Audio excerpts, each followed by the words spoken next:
Welcome back friends. Welcome to the 19th lecture of this Java course. आज के इस course में हम लोग शुरू करेंगे कि हमारे जावा में दिस कीवर्ड का क्या काम होता है, उसको कहाँ कहाँ हम लोग यूज़ कर सकते हैं।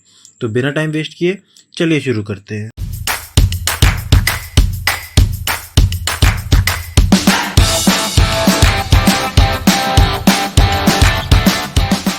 सबसे पहले ये देख लेते हैं कि हमारा दिस कीवर्ड होता क्या है। तो this object reference is a local variable in instance member method referring the caller object. क्या मतलब हुआ इसका मतलब ये हुआ कि हमारा जो दिस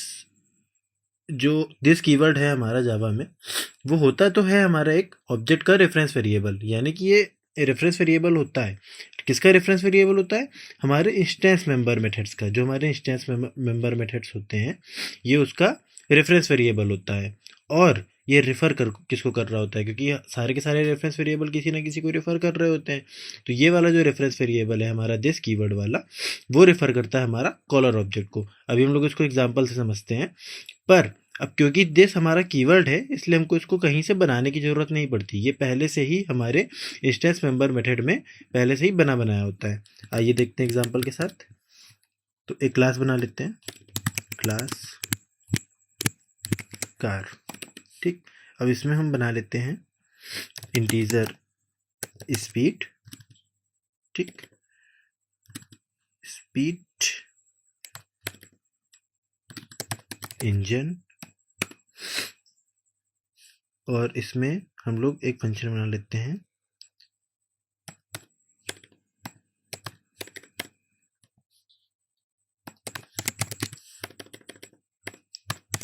प्राइवेट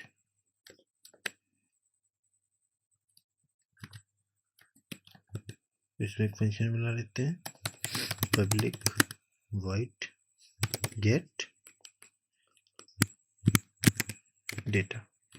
ठीक, अब इसको सेव करा लेते हैं। पहले इसको सेव करा लेते हैं डेस्कटॉप, जावा प्रोग्राम्स और एग्जाम्पल डॉट जावा।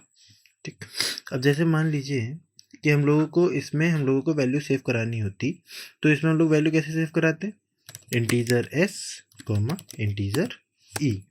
ठीक, और उसके बाद क्या होता हमारा, स्पीड में हम लोग वैल्यू एस पास करा देते हैं, और इंजन में हम लोग वैल्यू सेव करा देते हैं हमारी वैल्यू ई की। ठीक, तो पब्लिक क्लास एग्जाम्पल मेन। ठीक, अब इसके बाद हम लोग इसका ऑब्जेक्ट बनाएंगे car, c is equal to new car. ठीक, तो सी डॉट गेट डेटा में हम लोग कर देते टॉप स्पीड 200 और इंजन कर देते 1500। ठीक, तो अब हुआ क्या, अब हमारे एस से वैल्यू गई स्पीड में और 1500 ई से वैल्यू गई हमारी इंजन में। लेकिन अब हमने आपको क्या समझाया कि हमारा दिस कीवर्ड जो होता है वो पहले से हमारे इंस्टेंस मेंबर मेथड में बना होता है। तो हमारा यहाँ पे इंस्टेंस मेंबर मेथड कौन सा है? वो हमारा गेट डेटा का। तो ये है हमारा इंस्टेंस मेंबर मेथड। ठीक, और ये क्या है? ये है हमारा स्टैटिक मेंबर मेथड या फंक्शन, आप कुछ भी कह लीजिए। तो अब ये तो हमारा इंस्टेंस मेंबर मेथड। ठीक, अब एक पल के लिए इमेजिन करिए कि हम लोगों ने यहाँ पे इस एस की जगह पूरा लिखा होता है स्पीड, और इंजन की जगह लिखा होता है हम लोगों ने पूरा इंजन। तब उस केस में क्या होता? उस केस में आप यहाँ पे ऐसे लिखते स्पीड और इंजन की जगह आप लिखते इंजन।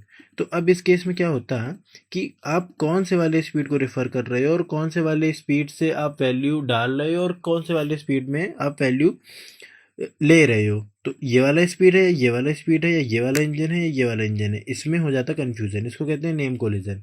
तो उस केस में क्या होता? उस केस में अब क्योंकि हम लोग इसके मेंबर को यूज़ कर सकते हैं इसके ऑब्जेक्ट से, तो अब यहाँ पे सी डॉट स्पीड लिख बोलोगे कि हमें इसमें सी डॉट स्पीड लिख दे, सी डॉट इंजन लिख दे, तो वो गलत हो जाएगा। क्यों गलत हो जाएगा? क्योंकि वो ऑब्जेक्ट तुम्हारा नीचे बना हुआ है। अब फिर हम लोग इसको कैसे यूज़ कर सकते हैं? तो उसी को यूज़ करने के लिए हमारा दिस कीवर्ड बना है। क्या बना है कि ये हमारा कॉलर ऑब्जेक्ट को, जो हमारा कॉलर ऑब्जेक्ट है यहाँ पे सी, उसको रेफर कर रहा है। तो अब हम लोगों को जैसे इसको यूज करना है तो हम लोग इसको यूज कर सकते हैं दिस कीवर्ड से। This keyword is used as a reference to a current object which is an instance of the current class. अब जो हमारा करंट क्लास है उसका ऑब्जेक्ट तो ये है, पर इसको रेफर करता है हमारा दिस कीवर्ड। तो लेट सपोज हम यहाँ पे सी तो यूज नहीं कर सकते, लेकिन हम लोग दिस यूज कर सकते हैं, ठीक, ऐसे। तो जब भी हम लोगों को ऑब्जेक्ट की जगह ऐसे यूज करना पड़ेगा, तो हम लोग जहाँ पे ऑब्जेक्ट का स्कोप नहीं है वहां पे हम लोग दिस कीवर्ड का यूज करके उस ऑब्जेक्ट का reference variable as a reference variable this keyword का यूज कर लेते हैं। The this reference to a current object is useful in situation where are local variable hides और shadows are field name with the same name. जैसे जो मैंने अभी आपको बताया कि लोकल वेरिएबल था हमारे फंक्शन का ये स्पीड और इंजन, तो इसने हमारा हाइड कर दिया इस पर्टिकुलर स्पीड और इंजन को। अब क्योंकि लोकल वेरिएबल है तो प्रेफरेंस इन्हीं को ज़्यादा मिलेगी। जैसे मैं यहाँ से दिस हटा दूँ, मैंने यहाँ से लेट सपोज दिस हटा दिया, ठीक, और यहाँ से मैंने दिस हटा दिया, तो अब इस केस में लोकल वेरिएबल को प्रेफरेंस ज़्यादा मिलेगी। लेकिन हम लोगों को चाहिए यहाँ पे कि हम लोग क्लास के मेंबर को यूज़ कर सकें, तो उस केस में हमें उसको रेफर करना पड़ेगा। तो ऑब्जेक्ट के रेफरेंस वेरिएबल, ऑब्जेक्ट तो हम लोग ऑब्जेक्ट का सीधे सीधे यूज़ कर नहीं सकते, तो उस केस में हम लोग ऑब्जेक्ट का रेफरेंस यूज़ करते हैं, तो वो हमारे रेफरेंस वेरिएबल में होता है और वो रेफरेंस वेरिएबल हमारा दिस कीवर्ड होता है। अब क्या देखते हैं कि if a method needs to pass the current object to another method, if a method needs to pass the current object to another method it can do so using the reference. Let suppose मैं आपको बताता हूँ कि हमारी एक होती super car की class, तो सुपर कार, अब इसका हम लोग ऑब्जेक्ट बनाते हैं, तो उसका ऑब्जेक्ट हम लोग ने बनाया s c is equal to new super car, ठीक। अब उसके अंदर मान लीजिए कोई मेथड होता, अब कोई मेथड होता जिसमें हम लोग ये करते हैं कि गेट आप ऐसे मान लो गेट डेटा, कोई भी डेटा हमको पास करना होता है। अब वो डेटा हम लोगों को पास करना है हमारे इस पर्टिकुलर ऑब्जेक्ट से। तो अब यहाँ पे आप बोलोगे कि सी पास कर दो, तो फिर वही बात है कि सी नहीं पास कर सकते क्योंकि सी तो दूसरी क्लास में और वो उसी क्लास का वेरिएबल है, तो सी नहीं पास कर सकते। उस केस में हम लोग यहाँ पे पास कर सकते हैं दिस। तो क्या लिखा है यहाँ पे, if a method needs to pass the current object to another method it can do so using the this reference. अगर हमें किसी मेथड में करंट ऑब्जेक्ट पास करना हो, ठीक, दूसरे मेथड पे, अगर हमें किसी मेथड से दूसरे मेथड में करंट ऑब्जेक्ट पास करना हो, तो उस केस में हम ये नहीं लिख सकते क्योंकि ये हम वहाँ पे यूज़ नहीं कर सकते। उस केस में हमें दिस कीवर्ड का यूज़ करके इस पर्टिकुलर ऑब्जेक्ट का रेफरेंस पास कर देना पड़ेगा। तो होप सो आपको ये समझ पे आया होगा। अगला देखते हैं। हाँ, note that this reference cannot be used in a static context as static code is not executed or in the context of any object। मैंने आपको बार बार ये चीज़ समझाई है कि जैसे मान लीजिए कि सुपर क्लास में कुछ होता, सुपर क्लास में कोई हम लोगों ने बना के रखा होता कोई स्टैटिक कीवर्ड या स्टैटिक वेरिएबल या स्टैटिक कीवर्ड नहीं, स्टैटिक वेरिएबल या फिर स्टैटिक मेंबर फंक्शन। तो अब उसमें हम लोग बिना ऑब्जेक्ट के लिए यूज़ कर सकते हैं ना, क्योंकि क्लास का कोई भी स्टैटिक मेंबर वेरिएबल या मेंबर फंक्शन होगा तो उसके लिए हम लोग को ज़रूरत नहीं पड़ती हमारे ऑब्जेक्ट बनाने की। तो उस केस में हम स्टैटिक का कोई भी कॉन्टेक्स्ट होगा तो उसमें दिस कीवर्ड का यूज़ नहीं कर सकते हैं, ठीक।